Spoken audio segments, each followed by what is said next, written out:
ಕ್ಷೇತ್ರಗಳಲ್ಲಿ ಅತಿ ಹೆಚ್ಚು ಅಭಿವೃದ್ಧಿ ಮಾಡಿದ ಕ್ಷೇತ್ರವೆಂದರೆ ಅದು ಮಂಗಳೂರು ಉತ್ತರ ವಿಧಾನಸಭಾ ಕ್ಷೇತ್ರ.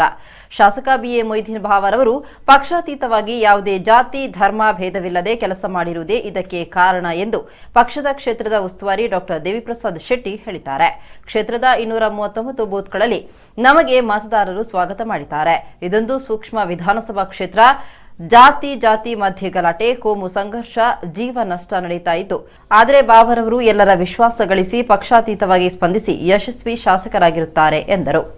ಒಬ್ಬ ಶಾಸಕ ಮೊಯ್ದೀನ್ ಬಾವರವರ ಅಭಿವೃದ್ಧಿ ಕಾರ್ಯಕ್ರಮ, ಅವರು ಎಲ್ಲ ಜಾತಿ ಧರ್ಮ ಅವರೊಂದಿಗೆ ಸೇರಿಕೊಂಡು ಸಾಮರಸ್ಯ ಮತ್ತು ಸಹಬಾಳ್ವೆಗೆ ಒಂದು ಮಾದರಿಯಾಗಿ ಆ ಕ್ಷೇತ್ರದಲ್ಲಿ ಕೆಲಸ ಮಾಡ್ತಾ ಇದ್ದಾರೆ.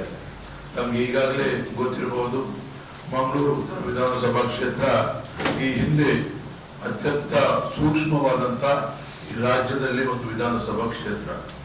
ಈ ವಿಧಾನಸಭಾ ಕ್ಷೇತ್ರದಲ್ಲಿ ಜಾತಿ ಮಧ್ಯೆ ಕೋಮಿನ ಮಧ್ಯೆ ಸಂಘರ್ಷಗಳು ಆಗಿಂದಾಗಲೇ ನಡೆಯುತ್ತಿರುವಂತಹದ್ದು.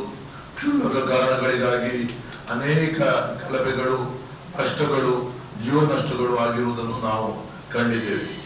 ಆದರೆ ಸನ್ಮಾನ್ಯ ಮೊಯ್ದೀನ್ ಬಾವರವರು ಈ ಕ್ಷೇತ್ರದ ಶಾಸಕರಾದ ನಂತರ ಎಲ್ಲ ಸಮಾಜದವರ ಬಾಂಧವ್ಯವನ್ನು ಗಳಿಸುವ ಮೂಲಕ, ಎಲ್ಲರ ವಿಶ್ವಾಸವನ್ನು ಗಳಿಸುವ ಮೂಲಕ ಪಕ್ಷಾತೀತವಾಗಿ ಒಂದು ಕ್ಷೇತ್ರದ ಶಾಸಕನಾಗಿ ಆ ಮತದಾರರಿಗೆ ಯಾವ ರೀತಿಯ ಸೇವೆ ಮಾಡಲಿಕ್ಕೆ ಸಾಧ್ಯತೆ ಇದೆ, ಆ ಮತದಾರರನ್ನು ಯಾವ ರೀತಿ ಅವರ ಸಮಸ್ಯೆಗೆ ಸ್ಪಂದಿಸುವಂತ ಅವಕಾಶ ಕಲ್ಪಿಸಲು ಅವರು ಪ್ರಯತ್ನ ಪಟ್ಟಿದ್ದಾರೆ. ಮತ್ತು ನಿರಂತರವಾಗಿ ಮತದಾರರ ಮಧ್ಯೆ ಇದ್ದು ಎಲ್ಲ ಸಮಸ್ಯೆಗಳಿಗೆ ತಕ್ಷಣವಾದಂತ ಪರಿಹಾರವನ್ನು ಕಂಡುಕೊಳ್ಳುವಂತ ಕೆಲಸವನ್ನು ಮಾಡುವ ಮೂಲಕ ಅಲ್ಲಿ ಯಶಸ್ವಿ ಶಾಸಕರಾಗಿದ್ದಾರೆ.